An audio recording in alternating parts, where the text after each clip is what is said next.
Yes, yes, yes. This is the HL podcast for our HL Tuesdays. We are the dopest podcast in the DMV, presented to you all by the Harris Firm and Willpower Innovations. I Yes, am sir. alongside your boy Chief In the building. Let's get it, man. I'm excited for this one. in the building. Now, tonight, this is our HL interviews again, where we'll be sitting down and conversing with up and coming and established Black entrepreneurs, activists, educators, artists, politicians, etc., to learn more about them, their businesses, and their plans to ultimately help the Black community. All right. Now, people, please remember that all of our previous interview episodes are now available on all major podcast platforms. All right. And it's available on our YouTube channel at the HL Podcast. Right now, we are broadcasting live on the Roku platform and Apple TV on the Politicking app. All right. On the Politicking app, courtesy of our partnership with Politicking Broadcasting. And a very special shout out to the StreamYard platform right now, where we are live on Facebook, Twitch, and YouTube. All right, Facebook, Twitch, and YouTube on all of our channels, the HL Podcast. All right, thank you all for following us on Facebook, TikTok, and IG at the HL Podcast. And lastly, the seventh issue of the HL magazine will be dropping on February 20th for what we are in right now, Black History Month, and will also be available on the IG page, the HL Mag IG page, and the Black Lotus website, people. So thank everybody for joining us right now. Let's get to it. And look, that cover just dropped this week, so Oh yes, thank you to Visions That Transcend for the cover. Yes, very, very, very powerful. Shout out to Flat Top Photography for letting us utilize that photo. Very, very, very powerful photo. But let's get to it. So today we got one of my favorite human beings in the world. She told me on purpose. Well, I met her 2019. Me and my wife were at the 4th Fall Gala by Unity Bridge Initiative 2019. And we walk in, she was right at the door and just sold the story. But from passion, for purpose. And we didn't buy the product, we just bought her purpose. That's just what it is. So, and I told her, like, from that day, we'll be forever linked. Right. And guess what? We're forever linked. So we're gonna bring her on right now. There she go. How you doing, Miss Grace? Hey, how are you? My brothers, how are you doing today? We're doing well. Good. Thank you for having me, and thank you for my kudos. I just ate it all up. Thank you. Yes. It's so crazy. That was almost 2 years ago. Well, probably more than 2 years ago now. And look where we at right now. God is so good. Isn't he? You just never know where he's going to take you and what roads he's going to, walk you down to get you where you're supposed to be. So I agree with you. It's been quite a ride, but I wouldn't trade it for the world. Facts. I agree. So now that we're on this level, I want to ask you, we're going to start off this interview just like this. Go ahead, break down to the people what purpose, planning, and precision mean to you. Purpose, planning, and precision. So every single person that is in this world, God actually gifted you with something. It could be your oratory skills, it could be your planning skills, it could be the way that you relate to others, it could be your artistry. There is something unique about you that no one else can emulate. And we're often not taught to tap into those things. We think it's a by the wayside talent, or it's something I just enjoy doing. But that is actually what you were created to do, right? So that's purpose. Now, planning is an extremely important tool that I don't think especially our community, actually is taught enough on how to leverage things. I am a big proponent of Dr. Miles Monroe. I think the way he breaks down the word is amazing. And two things that he said really struck me. There's only two things in life that are constant, and it's time and change. And when you prepare for those things, it makes it much easier to navigate. I was talking to someone about it the other day, and it's like, there's nothing that really should be a shock. But the issue with us, and whether it's emotionally, whether it's financially, whether it's just, in any way, fashion, or form, is the fact that you weren't prepared for it. Some people are not prepared because, you're not given those tools in your familial environment or in your educational environment or whatever it may be. But nothing comes as a shock. So your preparation in your life is the only thing that you actually have control of. So why not teach this to our children young? You know, life, you don't get to where you want to go by just like getting there. You know what I'm saying? Like, oh God, it'll work out. No, it won't. Like you have to actually put in your work, your elbow grease, you know. So planning is an essential part of how you allocate your time, because if there's one thing that you can never get back, is time. You can always lose money. You can always get that back to a degree. But your time, like when you are breathing and you have 24 hours in a day, and that's broken down to hours and minutes and seconds, how you actually are intentional about how you navigate through that, that's on you. And we're all doing the same amount of time, but some people excel and some do not. And that's a personal ownership situation that you need to actually assess. So planning, that's planning for me. And precision is all about strategy. You know, as you plan, you ask yourself, like, what's my vision? What do I want X to look like? It could be family, business, it could be personal life. And in order to make those things pop, you know, you actually have to be strategic. And that's your precision. As I was saying, planning, nothing's a surprise. So be very strategic about how you go into situations. And then you won't get holding the bag. You'll be gathering the bag that you want to gather. So those are those three words. That's what they mean to me. That's tough. That's tough. And I was literally just listening to Dr. Miles Monroe earlier. He goes to say that humans are one of the only groups of people really that go through an identity crisis. You know, we don't know who we are. And when you talked about purpose, that's exactly right. We on this one road, you know, it may be lonely, but that's our road. It's who we are, is what we were born to do. You know, we can't have that identity crisis. So let me ask you, how was it for you and your family coming up in the DMV area? I had a beautiful familial experience. My parents are from Ghana, so they came to America in, I don't want to lie, like 70s, like late 70s. Yeah, I want to say that late 70s. So they came up here, went to Howard, you know, working, all that stuff, and then got married. Had my sister and I. So, you know, I had a very traditional nuclear family culture. So, you know, I understand, you know, for all my Ghanaians watching, to say, you know what I'm saying? Like, all of that was part of who I was. I had a very strong faith foundation. My dad transitioned to being a pastor, so going to church, understanding my word, knowing my everything has been part of my upbringing since, you know, since the beginning. So it wasn't, never been a big transition for me. You know, I grew up in Maryland, DM no V. I'm a Lady Raider, and then I went to Maryland, graduated from Maryland, and got my master's at GW. So I represent Maryland and DC strong. So, and now I live in DC. Been here for about 5 years. So it was great. I had a beautiful time. I love it. Like I travel a lot. So when I get to, you can go to other places, you realize, you know, we grow up, oh, Chocolate City, and it's so normal to us. But there are places that you go, and like you can't find a black doctor, you can't find a black dentist. You know, you'll be hard pressed to find the things that we just, it's like nothing to us, you know. So I love it. I love it here. That's what's up. That's what's up. So explain to everyone that's listening and viewing in, what was your first passion? Television. Television, media. My first degree, and yes, when I was a kid, like I was an outside kid. You know, my sister likes to roll around the dirt and play and stuff. That was me. If you put me in front of Oprah, I'm good. I used to just be watching TV, and like, I love cartoons. I've watched every episode of A Different World. That's how I can do my accents and stuff. Like I just love watching TV. I could literally, movies are open. I could literally go to the movies all day, like, and just movie hop. I could be in there for 8 hours. I just don't mind. That guy over there. Really? Yeah, that guy there. Yes. Cinema person, decked out. Yeah. Yeah, I just like, you know, you're transported to a different place, like reading to me. Like you transport to a different place, and I don't know, I love it.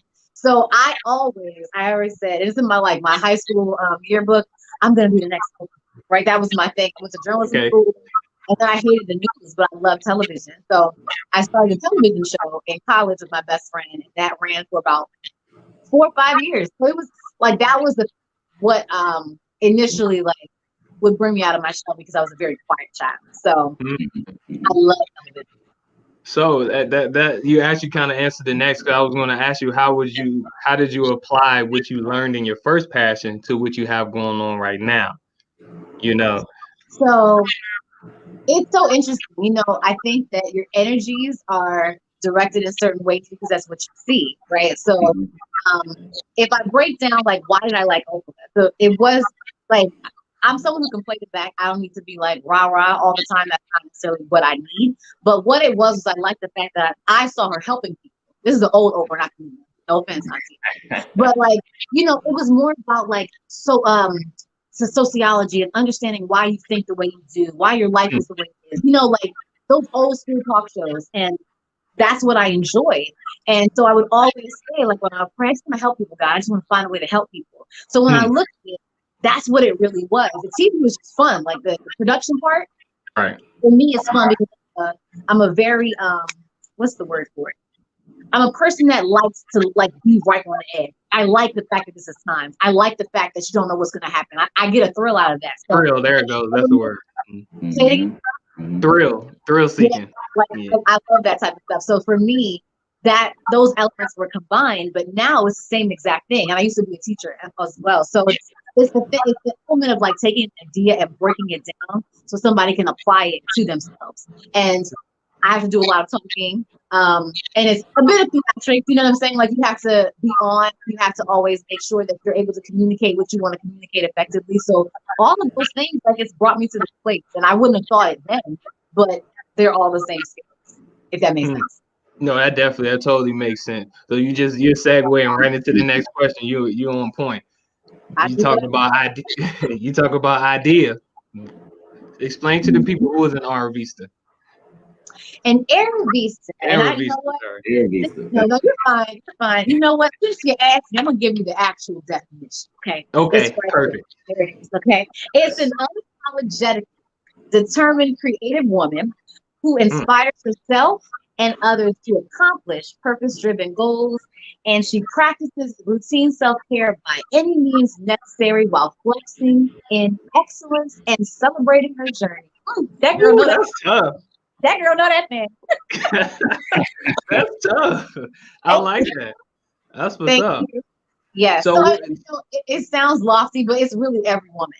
You know, if you want better for yourself, you want to be able to apply like what your purpose is, like find it out and be more intentional. It's you. I like that. So I actually have one over here as well. I have the packaging. I'm gonna go ahead and open it up. My wife let me borrow it for the night.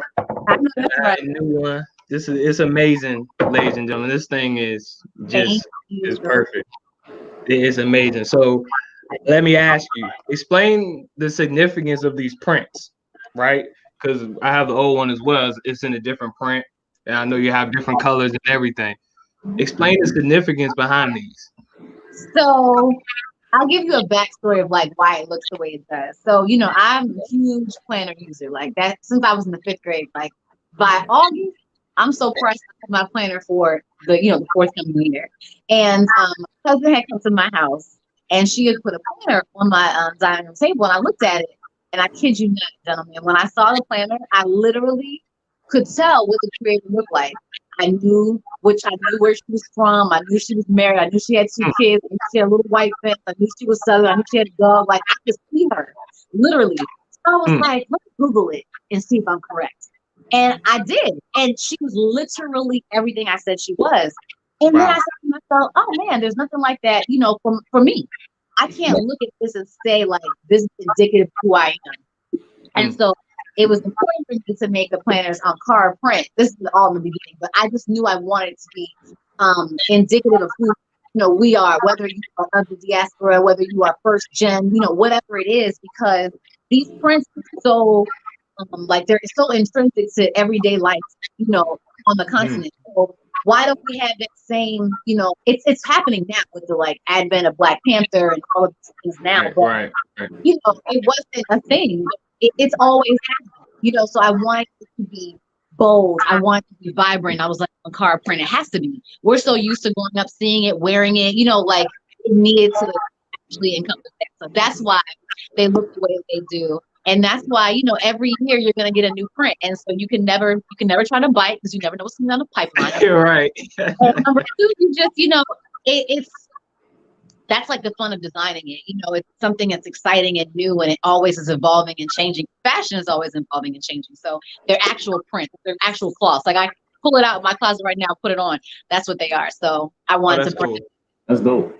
Yeah, that's cool. That is dope. Yeah, and the viewers can't feel it, but it's like it's 3D. It has like, I mean, this thing is just amazing all the way around. And Ryan, I gotta let you just Joan. You feel me?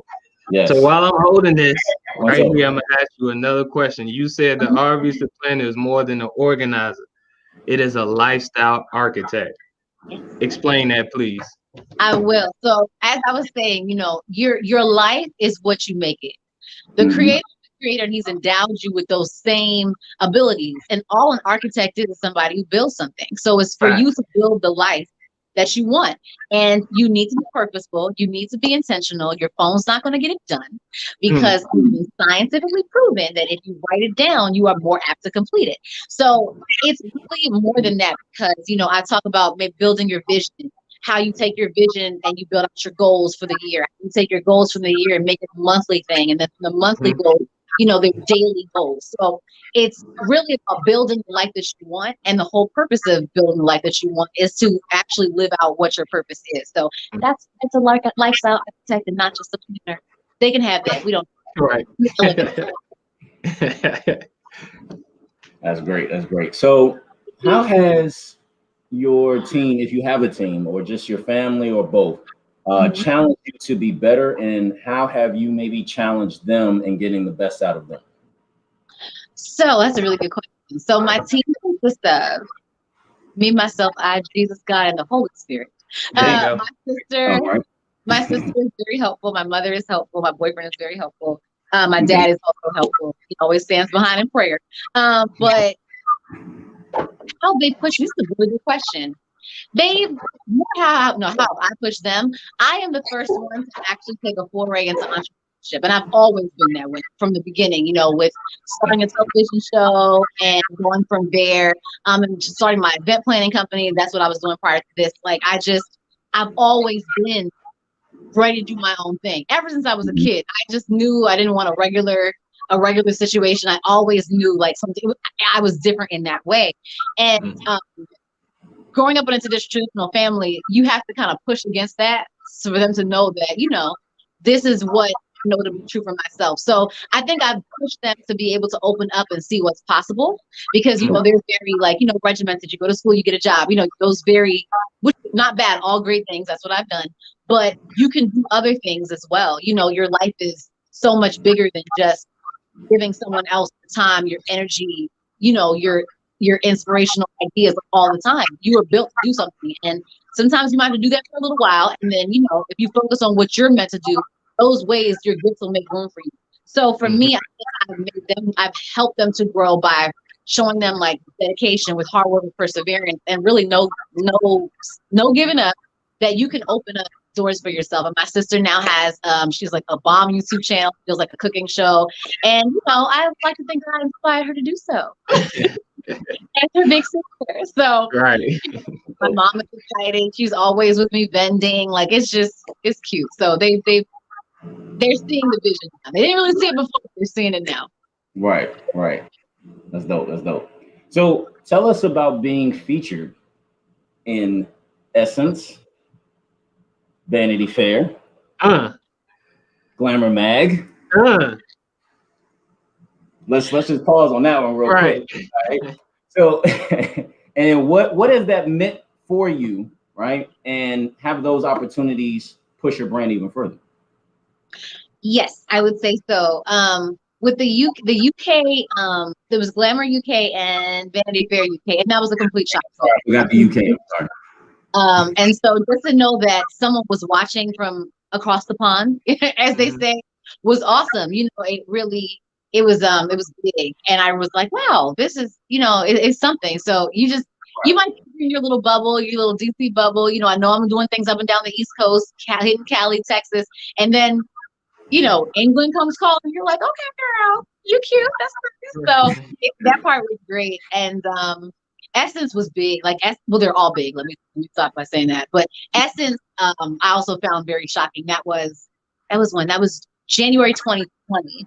And that, you know, being actually in the magazine, being in their store, I think they moved away from their store now. I think they'll be opening back up soon. But it was just a shock. You know, it was a shock. It was wonderful. And just to see the reception has been really great. And it also, you know, as we know, when you run a business, it gives you some clout, right? So it's been helpful that way. People know that, you know, your planner's not falling apart at the seams. You know, it's a real, they trust your product more. It leads to like visibility, brand trust. So that's been awesome. And then being on Tabitha, that was great too. I mean, people, they take her word as gold. And so she had the planner shoot her daughters for Good Mondays. I was like, oh, okay. So that was awesome. So it's all been great. Like the feedback has been really positive, and people are more aware of the brand. I just thank God for it. I hear that. Yep. Glory to God. That's amazing too, by the way. Tell us about the ups and downs, right? Of being an entrepreneur, being a CEO of your own company. You know, I would have to imagine that's, you know, you have those moments, right? So please tell us about those. Yes. So I'm trying to see how transparent we're gonna get. Okay. All right. So we'll keep a stack. So stay chill. Let's do it. Let's do it. So, you know, I've started different things, and you know, they didn't really require anyone to back you in any way. You know, if I was a wedding planner, so if someone, you know, has a wedding, then yeah, if they want to, you know, utilize your services, they might reach out to you, whatever. But a product, so I was always service based. I never realized how much groundwork and product required. So the Bare Vista Planner had been in inception for like 3 years. I've been working on it for a long time before anybody saw it. So when I, you know, finished the website, my graphic designers finished it, I was like, yes, I'm going to drop the website and I'm going to be sold out in 2 days. Like I just knew, because I knew it was fantastic. And I believed that, you know, people who follow you, your friends, your family, everybody will be on board. Right. Okay. June 1st, 2019, two of my best friends were the first 2 people to buy a planner. And then it was silence. for like 3 weeks. And so I'm like, oh, maybe no one saw it. Maybe that's what the problem is. They didn't see it. So I'm like reposting, I'm putting it here, putting it there, and you get 1,000, you know, maybe half 1,000 likes. Great job, girl. And I'm like, well, you not gonna get one, you know? And so it didn't occur to me that what I thought was a built-in base was not a built-in base at all. And I don't know if you guys are familiar with Raynell Stewart. She goes by Super Sen. She's a New Orleans entrepreneur. Oh, and she made like $1 million in 90 minutes. Yeah, she's funny. She said, and this is what kind of got my mind on the right track. She had made a post and she said, you know, it's no offense to your friends and family, but they're not going to be your first supporters. Strangers will support you first. Your friends and family will follow later. Stay true to your vision and just keep going. They'll get on board later. And I'm a very supportive individual. So I'm thinking like, if you're doing something, I got you. So I'm expecting that same energy. But you know, when I read that, it had to kind of set my mind to right. And I was like, you know what? It's true. Like I've seen it for myself. This is not the situation. So what I found was I said, okay, who am I? I'm just a young lady from the DMV. I don't have 1 million followers. I'm not an Instagram celebrity. I'm not an Instagram girl. How am I going to get this? How am I going to get this to people? And that's when I realized that like hitting different events was the way for me to do it. So I think Fridays, Saturdays, and Sundays from July, the weekend after July 1st to January 1st, around that time, I literally vended every single weekend, sometimes 2 a day. And I was exhausted by mid-January. I said I would never do that again. I was praying. I was like, God, you got to find a different way to make this thing shake for the next one. Because I literally there was it's no getting up with anybody. It's nothing. I was literally, you're in the car, you're in Baltimore, you're in the car, you're in North Carolina, you're in the car, you're somewhere in DC.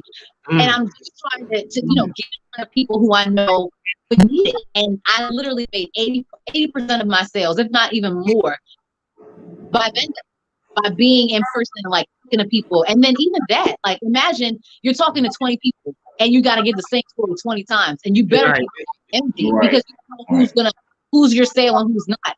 And so it just taught me a lot about actually being able, it's almost like being a politician, like you're kissing babies and shaking hands. Like knowing who your base is, knowing who your customers are, and them really knowing you and being able to trust you. And they're able to really see what the brand stands for and see the vision and really perform at excellence. I couldn't go there with the attitude. I couldn't go there and be like, I'm tired. Girl, so you pay money to be here. You better get up and smile and tell your story, you know. And so that, like, you literally have to turn yourself on. I don't care how tired you are, you better press that button and go. So just being able to be resilient and very, I guess long suffering is the word, being patient, because you have to be patient with yourself. You have to be able to know that, you know, it does take time, and might not make 20 sales one day. You might go to an event and make 2 sales, but your impact on those 2 people when they get home, it's far-reaching. It's more far-reaching than you would ever know. So understanding like that part of it, business really is about, it's about the service that you're providing in terms of how you're making someone's life better and how you communicate that. So that was a big lesson for me, in terms of like how to make it happen, because a lot of people will build a website, you know what I'm saying, like put the product up and think that's it. That ain't it. At least it wasn't my story, you know, but really understanding that you got to get out there and you got to connect, and people watch that.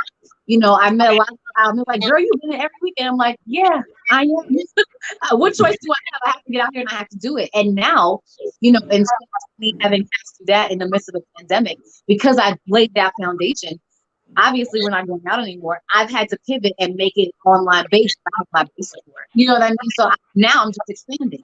So that part of it was a nice learning curve that I survived, as well as understanding the need for a really tight customer service process. So people are amazing. People Tell are me about it. Children, you know, and they will.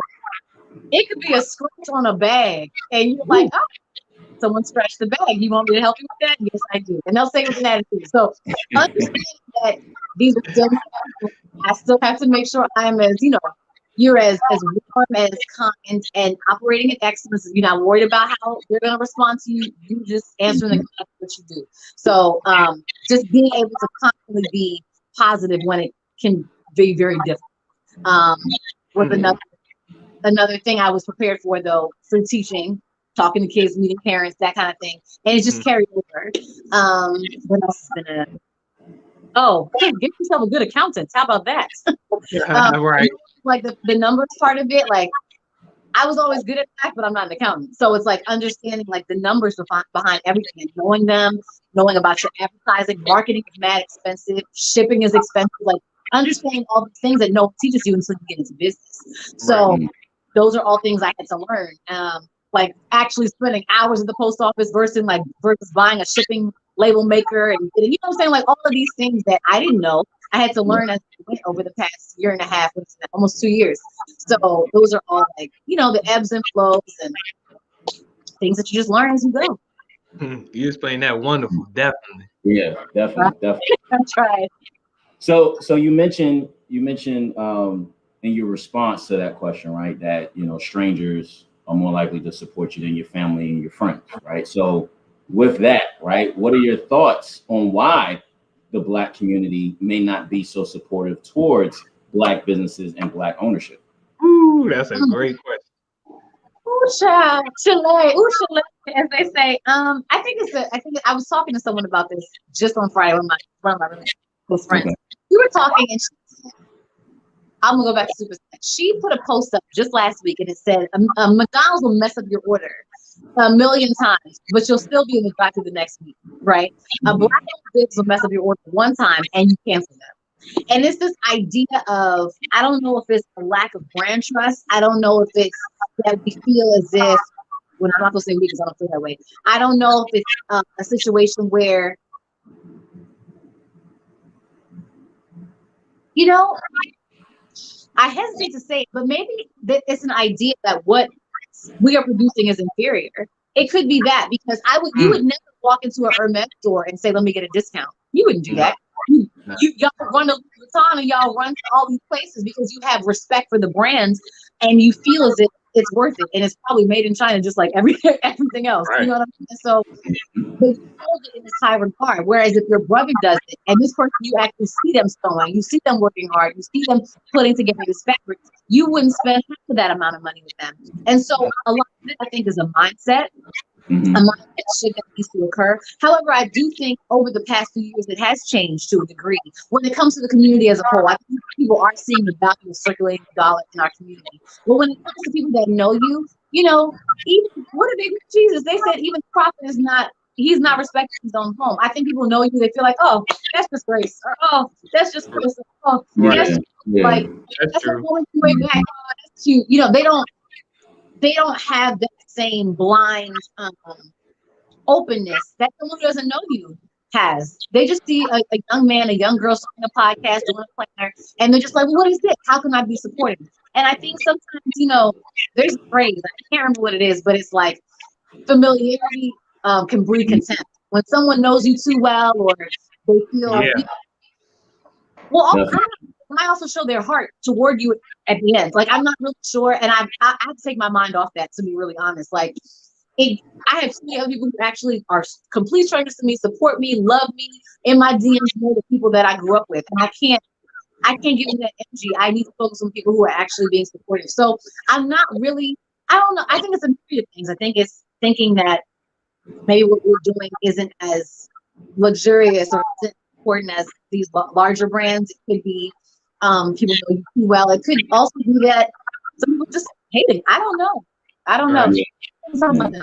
We should focus on people who are actually like showing love. They're the ones who we give our energy to. The rest of them, may God bless. I agree. I agree 100%. Yeah, it's definitely a mental thing. Definitely a mental thing. They've been doing that for years for us. So we just at the back end of those years that they've been putting this system in place over and over and over again. So it's hard to break through as what they call little people in the game. But they'll love you if you blow up tomorrow now. That's the difference. Then it's like tomorrow, they love you. Then it's like, oh, what's good? Like, your fifth cousin hit you up. Nah. Right. And then you're like, I'm sorry, I knew you went. I don't remember. Right. Exactly. That's how it be. But you gotta love everybody fair, right? So yeah, that's just how it is. So let me ask you this. This is a big time question because I have nieces and young women and young girls that are growing up in this game. They have like TikToks and all this. They got the Instagram. They got all of this stuff that's kind of altering their minds. What advice would you give to a young girl or a woman who is looking to start their own business, which is big time right now because their business is their journey? So it don't always have to be their business. Just starting a journey in general. What would be your advice? My advice is to start with the basic. And the very most basic level is your relationship with your creator has to be on point. Nobody knows what you're created for except for him. When he created you, he knew what it was you're supposed to do. So you can have a business mindset, but you're using it to push eyelashes when you're supposed to be selling paintings. And you could be doing it because you see everybody on TikTok doing it. Everybody's selling hair. Everybody has a boutique. And so you might have a mind to do something, which is great. Don't lose that energy. Keep it. But if you're funneling it the wrong way and you're walking down a path everyone's going, but yours could be completely different. And that's your niche. That's what's going to make you pop with your hard work. So that's number one. I would say you have to really sit down. And a lot of that you already know, but you've been so programmed sometimes that it's there. And sometimes it's repetitive. It shows up in your life in different ways. It shows up in things that you love in different ways. So first, I recommend, because nothing in life is easy, and it's always better when you have the God of heaven on your side. Okay. So my thing, let your relationship be solid. And then you need to sit down with yourself and say, what do I love? Right? Like, what would I do for free?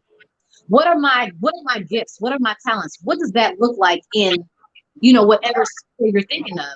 And then do your research. Let's start. You got a plan. This whole idea that I'm just gonna make this thing pop is not a thing. You need to sit down, do your research, make a timeline. If you have to wait until it's perfect, wait. I waited for 3 years before I popped out because I wanted it to be what it is now. Excellent. And so this idea to rush and get things done, I'm going to miss my shot, is not a thing. What is for you is for you. There's no need to rush. Move, yes, don't rush, but you do need to figure out what makes you unique, how you can put your own spin on whatever it is. If everyone's selling and you're something here too cool, but there's something that's different about you where you can do this thing in a different way, whether it's lashes, whether it's being a nail tech, whatever it is, you have something that you are supposed to be doing to serve all of humanity with that gift. And so you need to identify what it is. And it's not a money grab, because the thing is, in the beginning, ain't no money to be had. Okay. It's not like that. Right. It will come over time, as long as it's consistent. So that's what I would say. It's diligence, it's planning, it's consistency, it's identifying your gifting, finding what that is, building a vision for yourself, preparation, planning, and execution, and no stopping. You gotta keep going. No giving up. It's not a thing. That's amazing. You gave the equation of building value for yourself. Then everybody else becomes like, this is what Dr. Miles Monroe would say. He said, you'll never see a mango tree stand in line selling its fruit. It's standing there by itself. All you do is go and pick it. Yep. Right. So you just literally named that whole thing. So that's perfect. That's perfect. And I definitely will let my nieces and my cousins and my sisters hear that, because that's definitely a perfect way to put it. So last question of this: what is the focus, your main focus in 2021, and what are your goals for the rest of the year? The main focus in 2021 is obviously expanding brands. We are launching new products, and we are launching.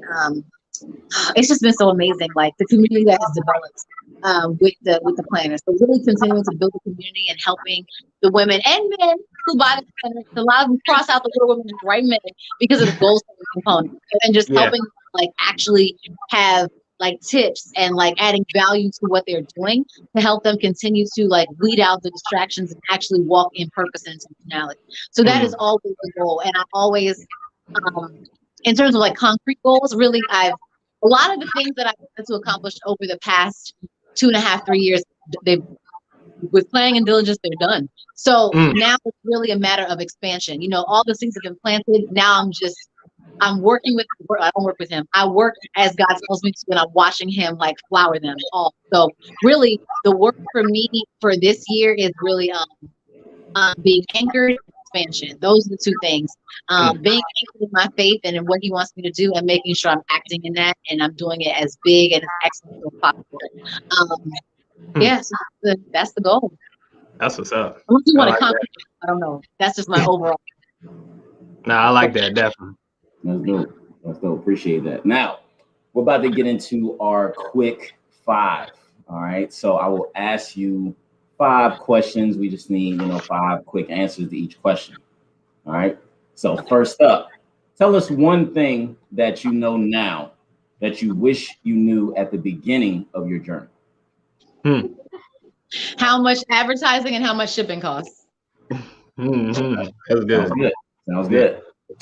Next, which public figure that is passed on would you have loved to have met, possibly talked about each other's experiences, maybe potential business opportunities, or just pick their brain for their knowledge?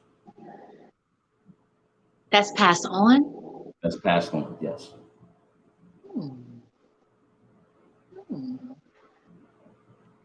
They're not dead. Dang. Well, they're still alive. Listen, but I was going to talk to somebody who was passed. I gotta talk to Jesus. I mean, he can tell me everything I need to know. So I'm just gonna pick him. It's always say. Hey, ain't nothing wrong with that. All right. Next, could you please say a curse word that you might use in your everyday vocabulary? Oh, I don't curse anymore. Okay. But if I did,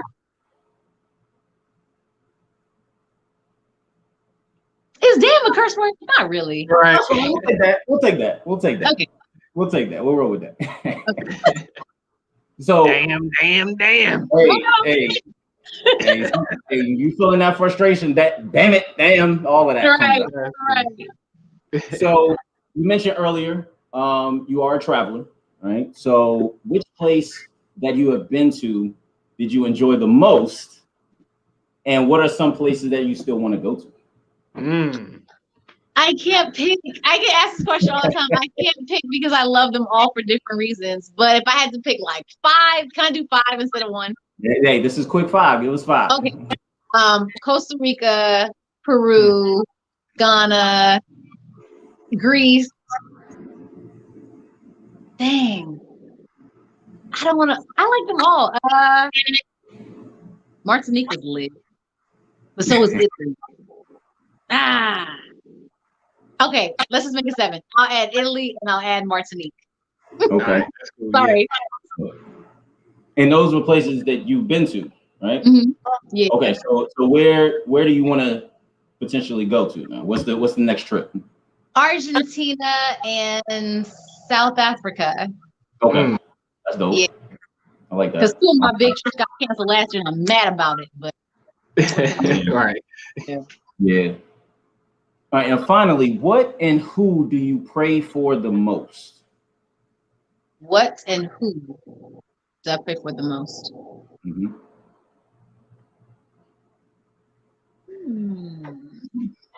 My family, my family and my loved ones. However, I have, as of late, been praying for the nation quite a bit. But actually, we're gonna say, recently, I would say the nation. I would say the nation. And for what? I'm a controversial figure. For what I believe we're in for a treat. That's all I'll say. I believe we're in for a treat in the next few months. Same. I agree. Definitely agree with that one. Definitely.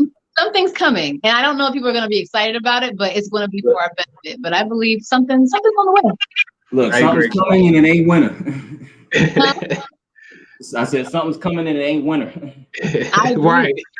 I agree with you 100%. So that's what I've been praying on for the past 2.5 months. We're like hardcore. I hear that. Yep. Well, people, that is our interview. All right, we want to thank everyone for listening and viewing us live right now. Please follow Grace at JetSetGG on IG. All right, and also, people, please make sure you visit and follow her company at I hope I'm saying it right, Avista, right? Aravista. Thank you. I'm sorry, Aravista on IG. And please go to the website, aravistaplanner.com. Please go visit that. Sorry? Can I drop a special code for anybody who's watching? Oh, yeah, go ahead. Go ahead. So it's Black History Month. So we're showing love to all Black businesses, and you got to get your life in order. The code is BHM Love 21. So BHM LOVE 21. It's an exclusive code. So go ahead and use it. It's active right now, and you're gonna enjoy what it does for you. I'm not gonna say how much off it is. I'm gonna say you're gonna enjoy it. Go ahead and give them that code one more time. Yeah. BHM Love 21. The number 21. I like that. This is perfect. So do you have any shout outs that you want to give right now? I think I'm a rapper. I want to thank God. I want to thank my family, everybody who's watching. And of course, gentlemen, just you two. That's it. That's my shout out for inviting me on and showing love all the time. I appreciate it. We appreciate you being on. We definitely appreciate you being on. Thank you. Hey, people, thank you to the StreamYard platform as well, as we are presenting live. And people, episode 73 of the HL podcast is dropping for our HL Thursday. So please check that out. Everyone, peace and love, people. Peace and love.